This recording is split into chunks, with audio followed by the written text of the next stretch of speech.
Assalamualaikum warahmatullahi wabarakatuh. Hi everybody, how are you today? Bertemu lagi dengan saya, Miss Maya. So today, we are going to learn about our new material. Modals have or have to, or obligation. But, before we start, let's pray together. Pray, begin. Finish. Okay, let's get started. Do you know what's the meaning of must or have to? Kalian tahu apa itu arti dari must atau have to? Must or have to memiliki arti harus dalam bahasa Indonesia.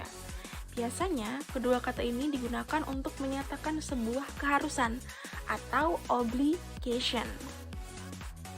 Nah, lalu apa sih perbedaan dari keduanya? Must dipergunakan untuk menyatakan sesuatu yang harus dilakukan, biasanya berhubungan dengan aturan, suatu keharusan, sudut pandang, dan sebuah konsekuensi. Contohnya, students must wear the uniform, yang artinya siswa harus menggunakan seragam. Nah, ini termasuk ke dalam sebuah aturan. Oke, have to merupakan modal verb yang dipergunakan untuk menunjukkan apa yang kita harus lakukan dengan adanya campur tangan orang lain atau adanya campur tangan hal lain. For the example, I have to finish my homework because the deadline is coming. Yang artinya, aku harus menyelesaikan PR-ku karena deadline-nya sudah datang. Nah, di sini arti kalimat ini memiliki makna because, itu berarti ada campur tangan orang lain atau campur tangan hal lain. Kenapa kok mengerjakan tugas? Karena hal lainnya adalah deadline-nya sudah datang atau sudah dekat. Oke. The other example, contoh yang lain yaitu yang pertama,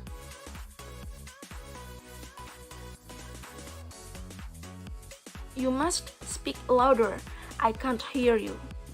Kamu harus berbicara lebih keras, aku tidak bisa mendengarmu. Next, we have to collect the assignment at least at 12 p.m. Kita harus mengumpulkan tugas paling tidak jam 12 siang. Selanjutnya, ada negative form. Negative form ini maksudnya adalah must ditambahkan dengan not di belakangnya. Nah, bentuk negatif dari must ini adalah must not atau mustn't. Biasanya disingkat menjadi mustn't. Bentuk negatif dari must ini biasanya menunjukkan prohibition atau larangan. Jadi kalau tadi di pertama must itu artinya kegunaannya untuk sebuah obligation atau keharusan, tapi ketika dia masuk ke bentuk negatif, ditambahkan not di belakangnya, itu menjadi sebuah prohibition atau larangan.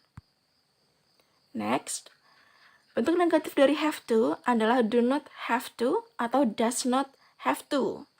Tergantung dengan subjeknya, menggunakan do atau does. Contoh, example. Yang pertama, the students mustn't come late. Murid-murid seharusnya tidak datang terlambat.